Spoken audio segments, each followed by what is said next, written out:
and also representing Youngry at the Traction Conference in Vancouver. And I'm here with Alexandra Greenhill, the CEO and founder of the CARE team, and she's also on the board of the BC, what was it? Premier Technology Council. There we go. She's got it. So great to have you with us. How are you enjoying the conference so far? Well, it's my second time attending, and every time it's always the same. It's a combination between inspiration and very practical tips. Yeah. It's lovely. I think that's what a lot of people say, like this is one of the few conferences where I think people are just taking notes the whole time because there's actual items people can just implement today. Yes, it's almost like the art and the science is inspired, and this is how. Right, especially us being like having that scientific data-minded background, it's like perfect. What was some of the biggest, say, lessons learned or that you took away from the conference today? One of the presenters who talked about the growth advisor at Greylock, I forget his name, but he talked about the whole importance of how he transformed Pinterest, and things were good enough, and then they kept incrementally improving them, but what they should have done is blown it up and done something different. Yeah. And it's that courage of saying, this is good, but it could be great. And we cannot make the good great, but we can actually change things up and start anew. Right. So it's like a startup mentality within an established company. Yeah, very cool. And what's your company about, if you can speak to all the multiple things actually you're doing? Well, it's once you learn how to build a startup, you can itch to get more. And so my newest is CARE team, and we've decided to 10x healthcare. And so you go to the US or Canada, anywhere, and it's fragmented. You have all these clinics that manage individual diseases, and they forget that one patient has all. Right. And so the average person over 60 typically has 6 to 8 diagnoses. And today they carry a binder around, like a physical piece of paper, saying, oh, this is what I have to do next. And we've created an electronic version and combined it with a communication layer so they can keep their loved ones informed. Fantastic. And prior to that, you were the founder of My Best Helper. If you can speak a little bit about that as well. And so the big idea there was great companies have proven the model and said you can hire a babysitter online. But their focus was find somebody you trust. And I said, well, wait a second. They become an employee, but also a member of your household. So I want somebody that I can trust, but that I also like. And so you can actually build in a dating algorithm into it and say, this is like eHarmony like, suggests people that I'm more likely to fit with. And so that's what we built. It's so funny that you said that because that's like my tagline for AskATechie.com. We're the eHarmony for finding tech talent. Because, you know, we want to match people with tech experts. It's about culture. Yeah, not only on competency, but is there a culture fit? Involving both, and later on we want to involve AI and psychometrics. I mean, there's just so much to this to make sure there's a right match. So I love that. They all talked about the importance of culture. And so, you know, you can have a growth mindset in 1 or 2 people, but if your whole organization is not thinking about it in the same way, you're not going to grow. Yeah, absolutely. Speaker after speaker said that. Right, no, that's true. And what's the largest team that you've had to manage actually for both of your businesses? Well, before this, I managed health IT projects. And so there we had a $108 million electronic medical record implementation across 4 years. And so we did it on budget, on time, and higher than target, which is unheard of in health or in IT. Oh, absolutely. So what was the secret to your success with all of that? Interesting you should ask. And we didn't prepare this. This is so weird. But it's, I didn't know I was doing the lean startup because when you're working within health, you don't have that vocabulary. What we basically said is, let's interview everybody else who failed. And they wouldn't publicly say that they failed, but everybody knows that these projects didn't achieve what they were meant to achieve. So please tell us what was the difficulty. And they were very generous with their insights. One-to-one. In a coffee shop, we had lunches, phone calls. And so we learned from other people and implemented the next stage. So instead of starting at 0, you start with their lessons learned. And then you create a whole bunch of metrics over how people are implementing the project and what's working and what doesn't.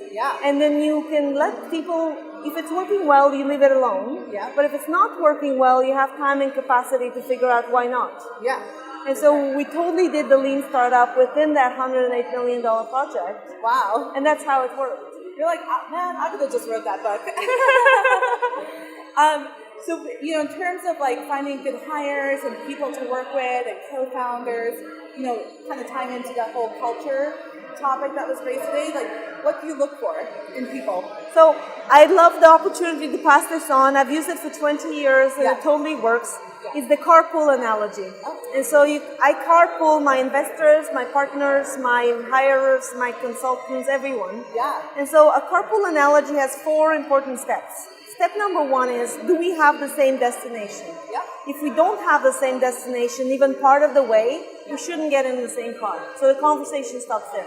Right. Step number 2, and usually people don't know that they need to do this one, is values.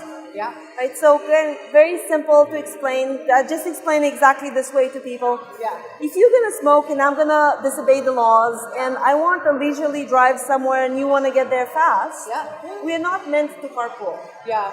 But if we have the same understanding about process and how we want to do, then yes, our values align. We should get in the carpool. So it's kind of like taking the scenic route versus like the shortcut or something. Yes. Yep. Right. And then the third piece is if we agree that we have the same destination, the same value set around how to get there, is let's agree on who does what. Upfront clarity over resources. Yeah. And so I may have everything, the car, the gasoline, the driving and all that, but I need somebody to keep me awake or make it more fun to travel. So you are an essential piece to my trip. And therefore, up front, it's well known that you don't have to pay anything else other than be in the car. Right. And there's clarity over what happens. Yeah. And the final piece is what happens when you succeed or don't succeed. Yeah. And so who gets to keep how much % of the revenue, if there's any revenue created, or you decide all of that up front. Yeah. And then you have happy investors, happy employees, happy partners, and it works. And a happy car ride. There you go. So one last question, diversity I think is being raised more and more nowadays, especially getting more women in tech and women founders. What are, some of the challenges you have faced personally, and what are you doing to help get more women in tech and more female founders out there? Well, that's a great question. And so in as much as you arrive and you say, look, I've had 20 years of healthcare experience, I'm a physician, I have, tons of leadership recognitions, people would look at me and they'll be like, I don't know if you, and you're like, which part of my past don't you understand? Yeah. That whatever I decide to do, I'm going to succeed at. Yeah. Because perseverance is usually the key factor. Absolutely. Right? And good decision making and all that other stuff. And so I find that I was being judged because I was a woman. Yeah. And it was fun to see some people openly admit that they didn't think that this is going to work and be converted to the model. Yeah. Partially because they weren't, like when you think of a successful entrepreneur, most people think of Zuckerberg. Yeah. I don't look like Zuckerberg. Right. And in a hoodie, I'm not going to look any better. Yeah. And so people told me I need to wear t-shirts, I need to wear hoodies. And I said, well, my uniform is corporate. That's what I'm used to. So you need to start recognizing that success can look different. I love that. And the other thing that I do is whenever you see conferences where there's tons of men stacked up on panels, which often happens, I actually give the organizers a quick email. So I don't shame them or blame them. Right. But I say it's often an error of omission, not intent. Yeah. Right, is they didn't realize that. Yeah. And so I say, did you realize that you have all men speaking and they're all white as it happens? Yeah. And they'll be like, oh my God, we didn't realize. Could you come and speak? Right. Because a doctor in technology, CEO, serial is pretty rare. Right. And I said, well, then it's going to be a whole bunch of white guys and me. And so I actually say, look, there's 6 other people. These are all women I recommend. Choose one. Yeah. And it works like a charm. That's fantastic. Very practical. Yeah, absolutely. I love that you're just like making, driving results right on the spot, right then and there. So that's amazing. All the strategy, and people are arguing over what should they do. Should they start in school, in high school, in university, in the tech space? And you're like, yes, all of the above. Yeah, everywhere. Yes. Like every step of the way. But I love that you're doing action items right now that people can see the results immediately. You don't have to wait 5, 10, 20 years from like a kid to graduate. I'm like, 10 years later, 20 years later, we saw the results of that. So, I mean, and that's why I like telling my stories, because I think it has tangibly, I can name the people who were inspired, who said, I didn't realize that mid-career, the tech boat hasn't sailed. I didn't speak startup 5 years ago. Yeah. If you'd asked me about lean startup or MVP, I'd be like, most valuable player. That was me too.